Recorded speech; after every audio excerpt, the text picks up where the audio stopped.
Welcome to Podjunction, where business meets podcasting.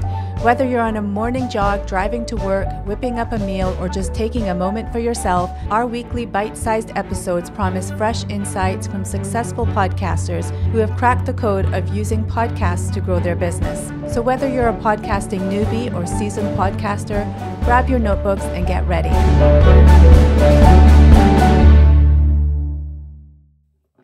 Well, hello, welcome to Podjunction. My name is Matt Edmondson. Beside me is the beautiful Sadaf Bainon. And together we chat about podcasting, we chat about business, and we chat about how to use podcasting to grow said business in whatever form it is, really. And to do that, we go and interview a whole bunch of people, fantastic people that we know in the podcasting industry, talk to them about how they use podcasting to grow their own business, because everybody's got a different story.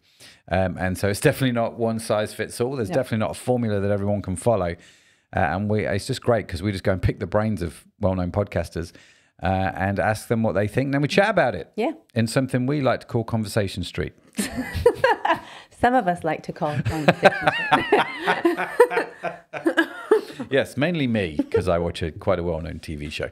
And so, yeah. Although they don't do Conversation Street anymore. Do they not? No. I don't know why. But you do. I do. Yeah, we've carried the theme on. Good. Yeah, hopefully they've not trademarked it. Yeah. I've got some kind of letter coming my way. Matthew, we need to have a conversation. You need to give us your house now.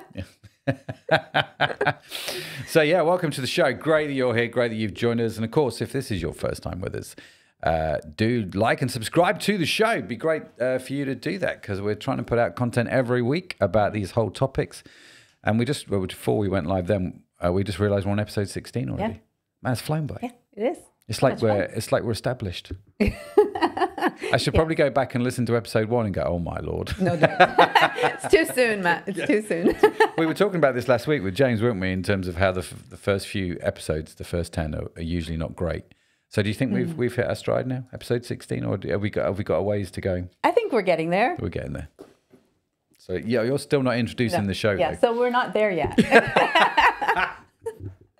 I was saying to Sadaf when the music was playing in the background, when we start the podcast, I said, this is episode 16. Surely you can introduce the show now, because every week I introduce it, and I don't mind. But I'm like, well, we could take it in turns. And she's like, yeah, no. Not yet. You just got to work up to it. Yes. Okay. What do we need to happen for you to work up to this? Well, it's what we were talking about in so many of our episodes, and it's one of those you have to kind of practice it to kind of get there, but it's practicing you're not on actually camera practicing. is a bit scary. So how do you do it? Oh dear, this is why it's fascinating. When you co-host a podcast, it's really interesting, isn't it? Because you can play on different skills and strengths of each other, and I like them. In fact, James mentioned that last week, that he decided to co-host rather than just host his own podcast to keep the momentum going, because he thought it would probably be easier. And I like co-hosting because of the banter. Mm-hmm. I like to laugh. Not obviously at your expense, but I do like to laugh. And so I think co-hosting is great fun. But also quite a lot of podcasts I do host myself. Mm-hmm. And I think... Is this your favorite one? Because you're co-hosting with me? Sure. Let's say yes. Let's go with answer. Yes. Yeah. Good. That's the right answer.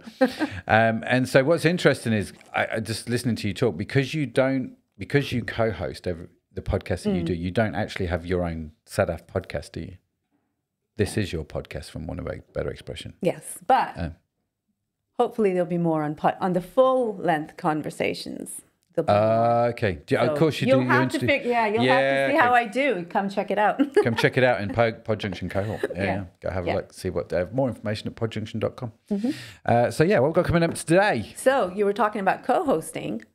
That's what James Gurd is talking a bit more about. And really, he's going to be talking about Zoom. That's spooky. He's talking about Zoom. If you listen to last week's episode, you'll know exactly what we're talking about. In Conversation Street last week, we said, you mentioned in your notes, James said something about Zoom. And I'm like, no, he didn't.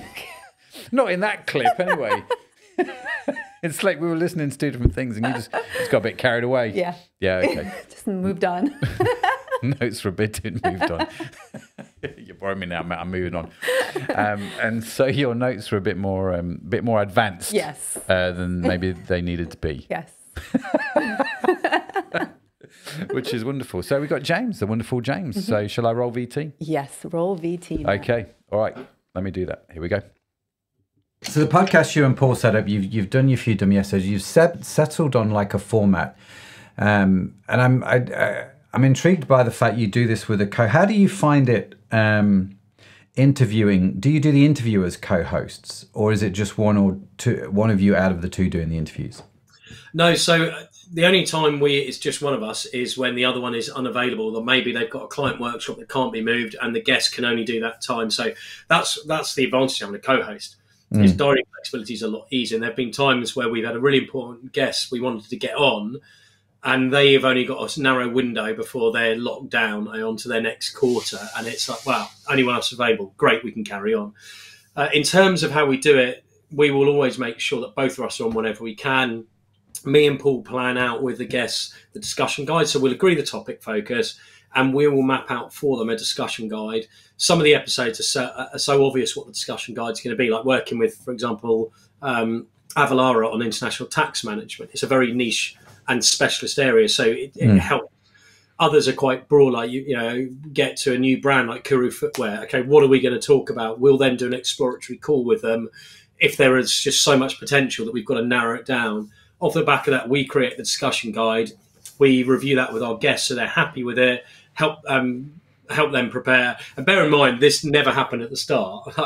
We've got to this process because we realised when episodes sounded pretty crap and were a bit empty. And if we were a listener on somebody else's podcast, would we have thought that was a good episode? And we're thinking, no, it's not quality enough. So now, because we have that guide, we then select which questions each of us will ask. And we kind of dovetail it because we don't want somebody just listening to me for half an hour or Paul. We want it to be like a bit more discussive, like in a pub or a coffee shop. Yeah. So do you then have a whole bunch of sort of preset questions which you sort of go through in order, or do you guys also riff a little bit? I'm curious to how rigid do you stick to that discussion guide? It's not rigid. We have one simple guideline for guests: this is not a sales opportunity for you. This is showcasing leadership and knowledge. So you're not allowed to come on here and just start going, we are the best, we are great, we are brilliant. We're not interested. We'll edit that out. So the only guideline to them, if they want to riff, because sometimes people go off cuff or on the spur of the moment, just focus it on what's going to help people better understand your technology and how it gets used. That's the only thing. With us, we totally riff on it. So and we have a live Google Doc as we go through. Me and Paul, the guest doesn't see it, it's just for us. And we are adding comments to each other going, oh, can you probe them on that? Or she just said something about X. It would be great to find more. Or I'm going to ask a sub-question next. So don't start on your next question. So we're constantly, and sometimes a guest will answer a question later in the discussion guide earlier on. And we don't want duplication just because we've got discussion. So we delete that out. So yeah, we are all, some episodes just go straight down the line, off the bat, easy. Others, they go all over the place, and our document by the end looks like somebody's destroyed it. But I like that. I like the fact. So are you guys, you're not in the same studio? Are you at your house, and Paul somewhere else in the world? Yeah, I don't think we've ever met in real life, to be honest. Really? No, so because of our diaries, it's so hard for us to be in the same place at the same time. And also, I don't have an office. So I work from, my home office is my home. Right. I don't have the office space in London. Paul, they've got office space for Vaughan, but they own a WeWork. And the WeWork Wi-Fi is intermittent. And so we decided that it's not reliable enough for us to commit to going in there. And the other option is to hire a studio.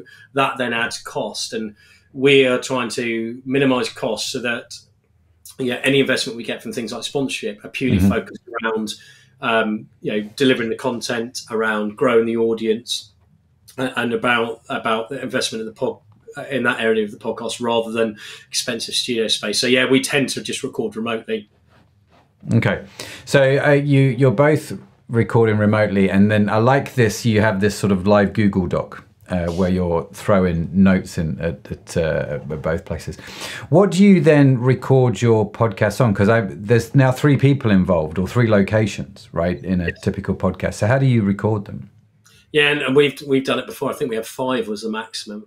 I use Zoom, and the only reason I use Zoom, and I know there will be, there are platforms out there specifically suited towards podcasting. We're not using, because I used Zoom all the way through the pandemic. I've got my own Zoom account, a business account on there, and I used it for all my remote e-commerce training. I've trained like global brands like Mars and Colgate, etc., Samsung, and it worked on large groups of people. The quality was really good. The connectivity was really good.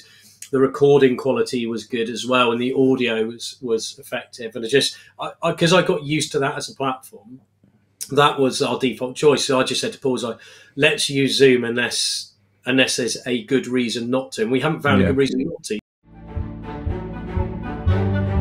If you're intrigued and want to dive deeper into this conversation, check out Podjunction Cohort, where you can listen to the complete interview and much more.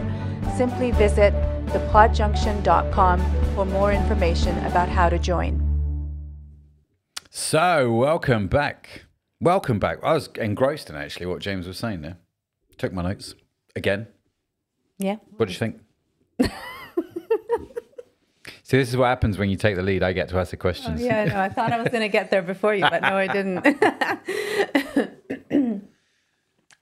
Okay, so co-hosting. He started with that, and he talked about it adds more flexibility, and like if one of you can't show up, the other one can, and there's I like that. Yeah, that does make a lot of sense, and I think that you were alluding to this earlier about it, like adds perspective as well, different perspective, and also he said this in a previous in last week's, where he talks about like maintaining that enthusiasm, because sometimes that's hard to do on your own. I wouldn't know yet, but from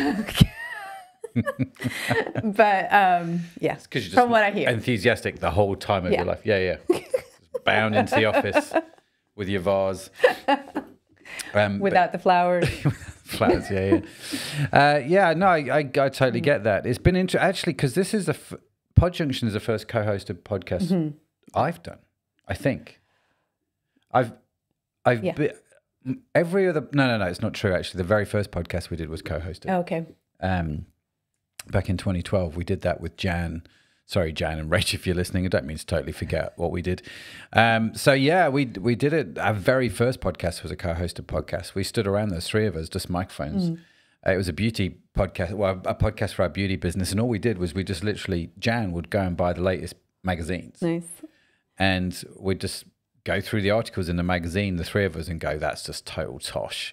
And that's a really good idea. Or, do you know what I mean? And we would just commentary basically. Nice. And I like that. It was honestly, I cried laughing a lot. It was so good. And the thing that I remember from those days is what we have now. It's that banter. It's that alternate perspective. I think it's a lot easier when you do a co-hosted show. And then interviewing, if you do an interview show, like EP, right? E-commerce podcast is me interviewing someone. Like I was interviewing James there. I thought it was interesting how there's 2 people interviewing. We'll come back to that. That in effect is not a co-hosted podcast, but I am talking to somebody else. And I think they are easier shows to do than if it is just literally me solo, trying to create content. I think that is really, it's not undoable. No, that doesn't make sense. It's not that it's not doable. That makes more sense. It's just that it's a hard road. So having somebody else in that podcast, I think is, whether it's you and interviewing a guest, or whether it's you and somebody chatting about something, something topical news like we did with the beauty magazines, or whether it's you and me talking about, what a guest has said, so much easier. Yeah. So much easier. So yes, highly recommend getting other people involved. What was interesting that he mentioned, which we've never done, and it'd be interesting to see whether or not this is something we would want to do, where 2 people interview. So he was talking about how James was talking about how him and his co-host Paul would, Yeah. if they could do it together, they would interview people over Zoom, and do the interview together, and they'd split up the questions and they'd have a discussion guide. And I think that's probably why I don't do it, if that makes sense, because it feels like it would be a bit more work. Yeah. So if you and I were going to interview somebody, we have to sit down and think about it. What questions do we want to ask? What questions are you going to ask? What questions am I going to ask? Yeah. And that works really well for James. And obviously the live Google document thing, I think I thought that was a stroke of genius. You need the ability to communicate with each other while you're interviewing. Yeah. But my style of interviewing is very much to riff off of what someone's just said. Yeah. Do you know what I mean? And just ask questions around that. And that becomes complicated, I suppose, if you know what I'm saying this. We've never actually done it. No, we haven't. And like the fact that they've never actually met, but they must be so in tune with each other to be able I think they have met. I think he was being a bit. Are you serious? Yeah. Okay, yeah. So, well, I totally fell for it. I think I did initially, and I was like, no, you've definitely met. But yeah. Yeah. I think it's an interesting one. Co-hosted interviews. So we may have to is look that at it. like a panel interview? Kind of, yeah. I mean, that interview with James, maybe what would it have come out like? Would it have been a better interview if you and I had interviewed him together and you got a chance to ask your questions and I got a chance to ask mine? Maybe it becomes more group conversational then, doesn't it? Yeah. And I think in some podcasts that can work, like in this kind of podcast, possibly. I think for something like Push, I don't know if, because you're trying to create something that's a bit more intimate. Yeah. And different. I think one-on-one is probably better for that. Yeah. If that makes sense. Yeah. I don't know. I think if there's three of you, I would want to take out interview and just make it a conversation. Because I think otherwise if you're getting questions from more than one person, it's harder to get into a conversation flow. It feels like, okay, now this person wants to ask me something and you're almost, maybe changing directions or like tangents or whatever you want to call it. I think it would feel a lot more rigid. Potentially. Yeah, potentially. I think it depends on your... Like I was on a podcast recently called Level Up and... Is it called Level Up and Live? Yeah. Something like that. With Sean and Ewan. And they both... Their whole podcast was interviewing me for like 50 minutes. And they sort of both took it in turns. Not like... It wasn't like alternate questions. I've been in those kind of scenarios where I've been interviewed by two people and they've sort of alternated questions going back and forth, which is okay. And obviously they planned, you have to plan those questions and think about them. Yeah.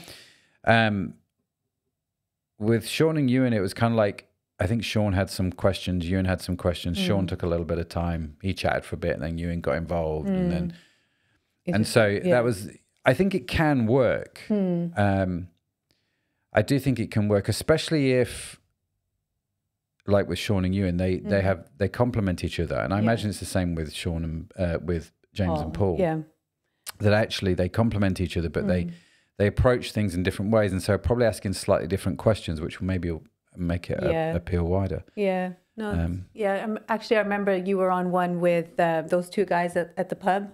What's their names? Tom and Tom and Alan. Yeah, Wednesday night at Finnegan's. Yeah, that's it. Yeah. No, that was actually quite fun to watch. Yeah, it was great. I take it all back. Hard in a long time. Take it all back. Not all of it. Maybe some of it. Maybe. We should maybe try it. We should let's try it. Just try to do the group. I don't know if that would work for this particular show that we're doing, but we could definitely try it. That sort of co-hosted interview thing. Because at the moment, the way we do it is either I do the interview or you do the interview with whoever our guest is. And then we both talk about this. Yeah. Which I quite like because it's less resource intensive, if that makes sense. Yeah. And therefore is easier to do. Would we get a better interview is my question if we both did it. And I don't know that. I can argue it both ways in my head. So I'd be it would be interesting to try it maybe. Don't know. Yeah. Interesting. Try it. Yeah, very good. What else did we get out of that? He used Zoom. Yeah. Do you want to talk about Zoom, Matt?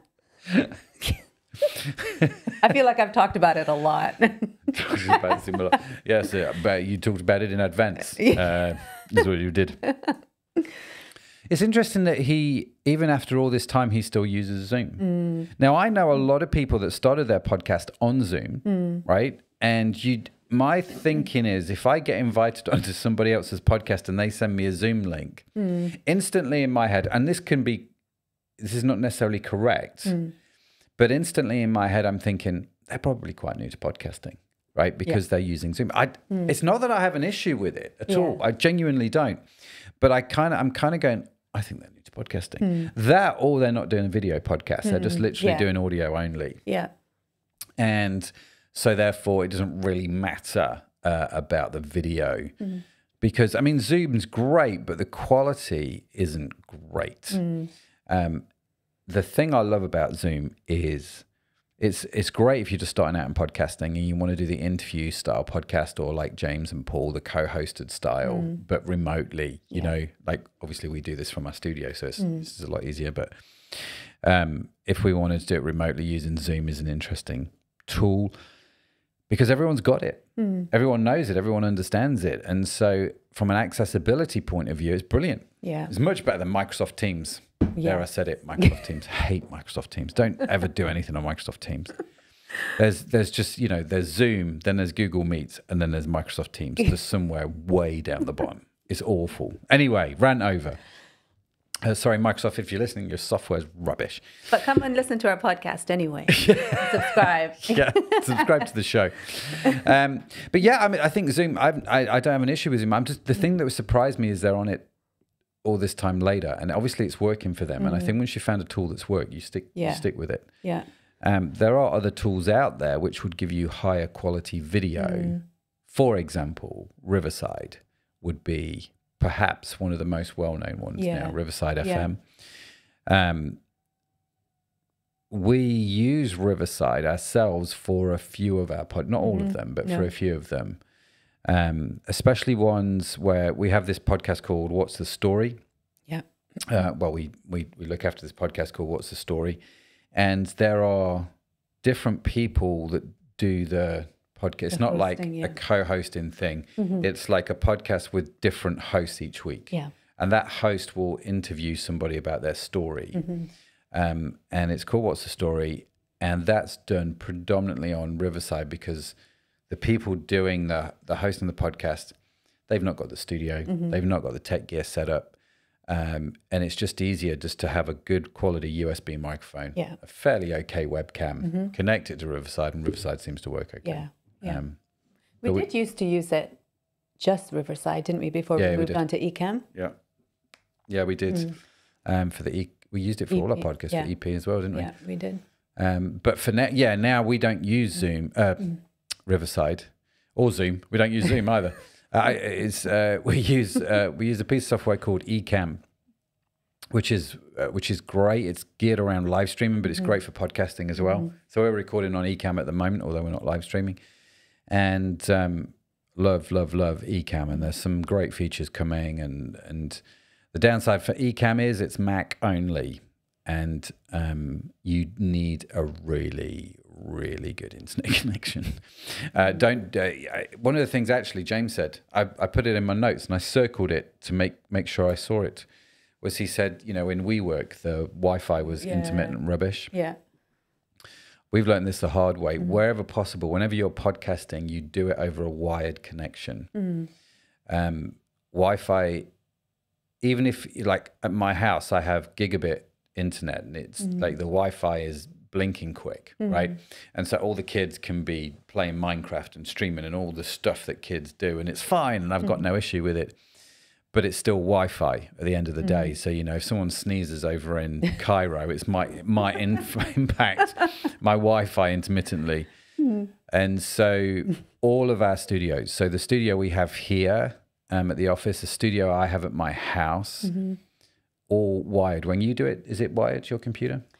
I think we had this conversation. We have, but no, it's so I try and avoid doing it at home when I can. See, this is where Riverside might help you if you're using Wi-Fi. because it records locally the video and then uploads it. Yeah, so in that instance, I would use Riverside at home if I'm recording from home. I don't know if I'd use Ecamm to record high HD video content over Wi-Fi, unless I knew that Wi-Fi was like super reliable. I know sometimes, live streaming, you might want to do it over 4G or 5G or stuff like that. If you're doing it live, and it's not that it can't be done. It's just that my experience is it's always better if you've got the wired connection. Yeah. So top tip, as they say. Back to Zoom. If you are going to use Zoom for your podcasting, my advice is just Google Zoom settings for podcasting. You're going to want to change some of the audio settings so it doesn't compress it as much, because like we've said with podcasting, whether it's a video podcast or an audio podcast or both, the most important thing is audio. So if you can decompress that audio and actually deal with the original audio files more, you'll be better off. And there are some settings in, I can't remember what they are, but there are some settings in Zoom that you can change. So just Google, Zoom settings for podcasts. Video, you kind of, it is what it is with Zoom. It's great for video calls, but you're not going to get HD video out. So if you want HD video, certainly if you want to start blowing it up for like video, like the short form videos like we do, like with Reels and things like that, I think you really need a minimum of HD, the 1920 1080 pixel wide definition, HD definition as minimum. Try 4K if you can, but you're never going to get that on Zoom. At least not at the moment. Maybe it's coming. Maybe by the time this has come out, it's all changed. I don't know. But all of that said, I think if what sometimes people go, well, I've not got Riverside, or I've not got Ecamm, I've not got this, therefore I can't. And actually, we've all got Zoom, therefore you can. Yeah. Don't let that be the reason for you not to do a podcast, because like with Paul and James, they've got a really great podcast, super successful, and they are doing it and killing it on Zoom, so you can as well. So just pointing that out. Nice. Is that all right? Yeah. Cool. Anything else? No. Oh, actually, just real quick, something he said, and we do this as well, that we say to our guests that this is not, being on the podcast is not a sales call. Yeah, it's not a sales platform. It's not a sales pitch. You're just here to talk about or showcase your expertise and your knowledge. So yeah, I thought that was good. That is, trust me, that is super important. It's one of those things where whenever you're talking to your guests and you're laying out the expectations for your guests, if you're doing an interview style thing and you have experts coming on, so like, for example, with e-commerce podcast, it's probably the most obvious one. We get a lot of people who are experts apply to be on the show, but they're experts tied to a company. Yeah. So an obvious example would be, say, email marketing, right? In the sense that email marketing is a big thing in e-commerce. So we get email marketing companies saying, can we come onto your show? Or email marketing agencies or email marketing experts. And we're like, yes, we don't always say yes, but we're like, one of the criteria is when we're talking to those people before letting them on the show is, how much are you going to try and sell your product, your software, your solution, your consultancy in that podcast? And you're quite brutal with them, aren't you? In the sense that if they're quite salesy, just like, you're not right for our show. I never actually talk to them, so I don't know. You do all the pre-calls, but how do you weed them out? Well, that's one of the things I look for. And when I ask them to tell me about themselves, if it's all kind of geared towards selling what they're, whatever company they're from, then they're out. No more. Because the last thing you want is to record a podcast where for the listener, it's just the guy pitching his business, telling you, how good, unless it is specific. There is a podcast episode you can do which says, I am going to talk to this person from this company, and we are going to look at their story and understand what makes their company tick, right? Yeah. I think that's a very different thing. But if the listener is wanting to come to the show and they're like, this is a lesson on email marketing, and actually it's not, it's a pitch from email marketing company, that's a really bad experience. And so I think as a podcast host, that's one of the things you have to watch out for. And don't be afraid if you need to. Who was it that said this? I think it was Chloe that said that actually there's been a few episodes where she's been recording where she's just had to stop the recording and go, this is not going to work. I'm really sorry. you're the wrong person for this show. Not being rude, but just like, I don't want, be really clear on what you want on your show, and salespeople are not what you need. Yeah. Unless it's the show for salespeople, in which case you're probably going to need them on your show. Yeah. Pitch your top sales techniques on the sales podcast. But other than that, you don't really want it. So, yeah. No, very good point, actually. Well spotted. I did put that in my notes, but I've not got my glasses on, so I don't know why I bother taking notes. I can't read them. Put your glasses on. Anyway, what's next week? You don't know, do you? Because it's not on the list. Yeah, I think it might be Marcia Reiner. Okay. Maybe. Maybe. Don't quote me. Don't but quote me. Do show up next week anyway to find out who it is. Come find out who we're talking with next week. It'd be great. And if it is Marcia, she's a legend. You're definitely going to want to listen to that one. To be fair, whoever it is, they're going to be a legend. You're going to want to listen to it. So make sure you subscribe to the show wherever you get your podcasts from, and on your favorite podcast app. It'd be great to have you join us here on the Podjunction community. Do check out podjunction.com for more information about how you can use podcasting to grow your business. Maybe check out Podjunction Cohort. Listen to the interviews in full. Like, we've had 2 weeks with James, 2 clips, and that's probably 1/5 of actually all the stuff we talked about. Yeah. So there's another 80% of James Gurd goodness. I like it. Do you like it? I do, yeah. No, I think we should send this clip to James. There's another 80% of James Gurd goodness waiting for you in the cohort. Do go check it out for more information. I need to go listen to James Gurd's goodness. So awesome. Anything else from you? No. I've asked you that question already. Yes. Anyway, that's it from me. That's it from Sedef. Thank you so much for joining us. Have a fantastic week wherever you are in the world. We'll see you next time. Bye for now.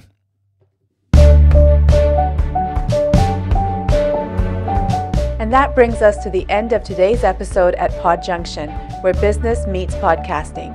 If you enjoyed the insights from today and wish to hear the full conversation with today's special guest, don't forget to visit thepodjunction.com, where you'll find more information about how you can join today. Whether you listened while on the go or in a quiet moment, thank you for letting us be a part of your day. Remember, every episode is a chance to gain insights and to transform your business with podcasting. So keep tuning in, keep learning, and until next time, happy podcasting.